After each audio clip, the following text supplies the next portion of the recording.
নমস্কার। আজকে যে বিষয়টা নিয়ে আলোচনা করব, অলরেডি আপনারা ভিডিও ট্যাগলাইনে বা টাইটেলে দেখিয়ে নিয়েছেন কি বিষয়। তো অদ্ভুত লাগবে বিষয়টা পড়তে, ট্যাগলাইনটা পড়তে, যে যার যেমন ভাব তার এই জীবনে তেমনই প্রভাব। এর মানেটা কি সেটা নিয়ে আজকে আপনাদের সাথে একটু আলোচনা করব। ব্যাপারটা হলো, সত্য যুগে দেব এবং অসুরের মধ্যে যুদ্ধ হয়েছিল। দেবতারা থাকতেন স্বর্গে আর অসুররা থাকতেন পাতালে। মানে দুটো ডিফারেন্ট ইউনিভার্সের মধ্যে যুদ্ধ হয়েছিল।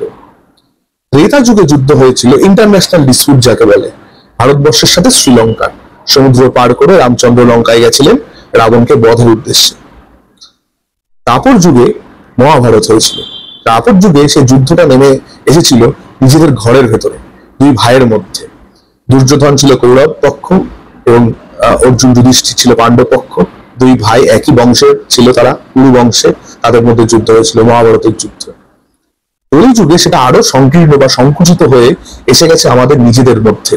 অর্থাৎ কলিযুগে যে যুদ্ধটা চলছে সেটা হচ্ছে আমাদের মনের মধ্যে থাকা রাম এবং রাবণের যুদ্ধ। সমস্ত রাম এবং রাবণ আমাদের মনে, রাম রাবণ এবার আমাদের মনের মধ্যে ঢুকে গেছে। মনের মধ্যে দুজন আছে। ব্যাপারটা কিরকম? ধরুন আপনি সকালবেলা বেরোলেন রাস্তায় বাজার করতে বা অফিসে যেতে বা নিজের অন্য কোনো যে কোনো ব্যবসায়িক কাজে হোক বা কোনো একটা কাজে যেতে। আপনার খুব তাড়া, আপনি রাস্তা দিয়ে যাচ্ছেন, যেতে যেতে দেখলেন কিছু দূরে একজন বয়স্ক ভদ্রলোক অথবা বয়স্ক একজন ভদ্র মহিলা রাস্তায় হোঁচট খেয়ে পড়ে গেছে। আপনার মনে যে রাবণ আছে সে আপনাকে বলবে যে ওর তো খুব তাড়া, কি হবে, ওদেরকে তুলে নিজের কাজে যাচ্ছিস, যেখানে যাচ্ছিস সেখানে গিয়ে নিজের কাজ সার। নিজের কাজটাই হচ্ছে সবার আগে, ওটাই কর, ওর দু পয়সা ইনকাম করে ঘরে নিয়ে যা, নিজের ফ্যামিলিকে নিচে দেয়। আপনার মনের রাবণ আপনাকে এই পরামর্শ দেবে। আর আপনার মনের যে রাম, সে আপনাকে বলবে সব কাজ ফেলে আগে গিয়ে ওই বয়স্ক ভদ্রলোক বা ভদ্র মহিলার পাশে দাঁড়াও, তাকে হেল্প করো, তাকে সাহায্য করো, তার আঘাত লেগেছে কিনা, ব্যথা লেগেছে কিনা জিজ্ঞাসা করো, দরকারে তার শুশ্রূষা করো। এইবার ব্যাপারটা হচ্ছে, আপনি দৈনন্দিন যে অ্যাক্টিভিটি গুলো করছেন সেগুলোর মাধ্যমে আপনি কি আপনার হৃদয়ের রামকে শক্তিশালী করছেন না রাবণকে শক্তিশালী করছেন, সেটা কিন্তু সম্পূর্ণই আপনার উপরে নির্ভর করছে। কারণ আপনি যদি অসৎ কার্য, অসৎ অ্যাক্টিভিটিস, কাম, ক্রোধ, লোভ, মোহ, মদ মাৎসর্য, এই ষড়রিপুর আন্ডারে যদি আপনি চলেন, আপনি যদি নিজের স্বার্থ ছাড়া, নিজের ইন্দ্রিয় সুখ ছাড়া এবং অসৎ আপনার যে সঙ্গ আপনার আজকের দিনে অনেকেই জুটিয়ে ফেলেছে সেগুলো ছাড়া যদি আপনি কিছুই না বোঝেন, আপনার সাথে যদি দূর দূরান্ত পর্যন্ত স্পিরিচুয়ালিটি বা আধ্যাত্মিকতা বা ধর্মের কোনো সম্পর্কই না থাকে, তাহলে আপনার ভেতরে থাকা রাবণ শক্তিশালী হয়ে উঠবে এবং আপনাকে যে চালাবে সে হচ্ছে আপনার ভেতরে থাকা রাবণ।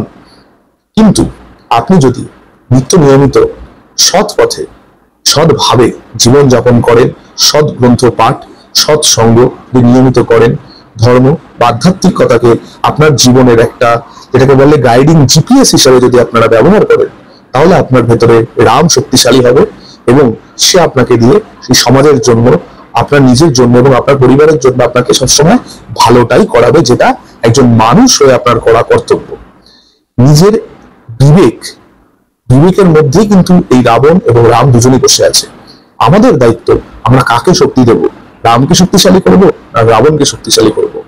যদি আমরা রাবণকে শক্তিশালী করি তাহলে আপাত দৃষ্টিতে আপনার মনে হতে পারে, কারণ আসরিক প্রবৃত্তির একটা খুব বড় একটা বৈশিষ্ট্য, সেটা হচ্ছে আপনাকে আপাত দৃষ্টিতে দেখাবে যে আপনি খুব ভালো আছেন, কিন্তু ভবিষ্যতে গিয়ে আপনার মতন দুর্গতি মানে আর কারো হবে না।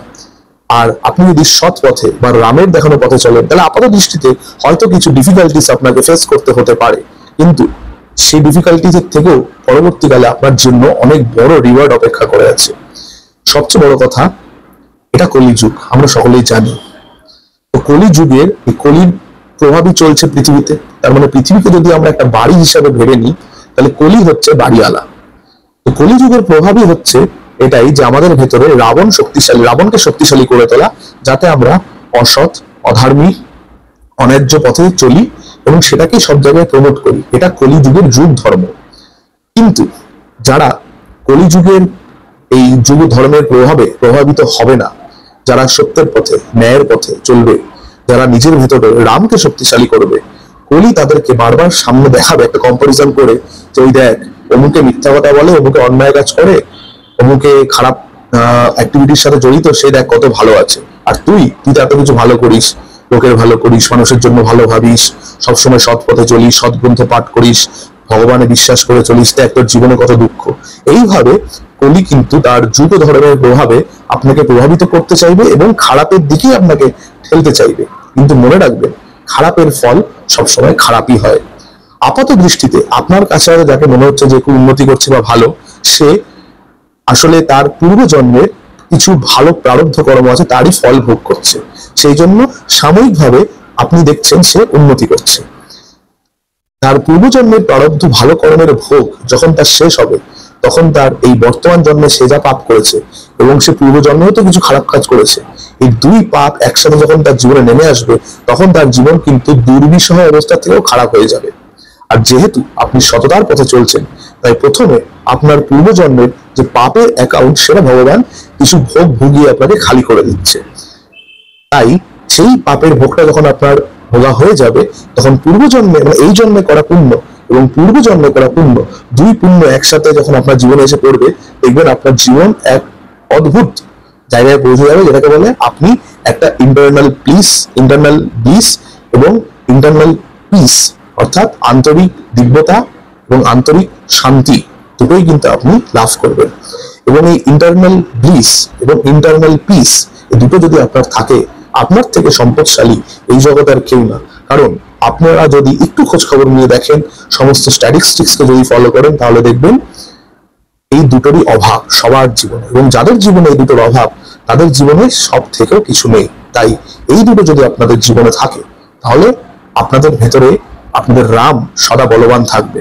এবং রামকে যদি আপনারা বলবান রাখেন, বা যে কার্যে আপনার মনের মধ্যে থাকা রাম শক্তিশালী হয়, সর্বদা যদি সেই কার্যই করেন, তাহলে দেখবেন আপনারা জীবনে যেটা আপনাদের প্রাপ্য, আপনার সঠিক উচ্চতায় পৌঁছে যাবেন। আপনারা জানেন, মহাভারতের যুদ্ধের আগে পাণ্ডবদের কিন্তু 12 বছর বনবাস এবং 1 বছর অজ্ঞাতবাস করতে হয়েছিল।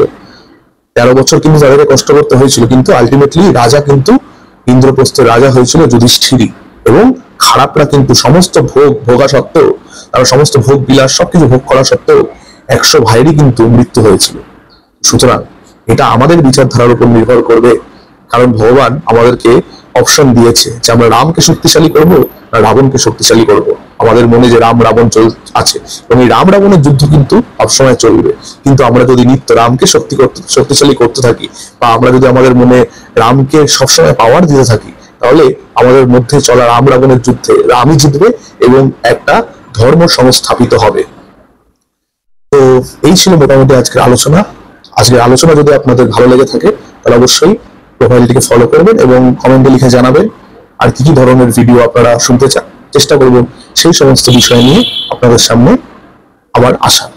আজকের মতন এখানেই শেষ করছি। সকলে ভালো থাকবেন, সুস্থ থাকবেন। সবাইকে জানাই আবারও আমার নমস্কার। ধন্যবাদ।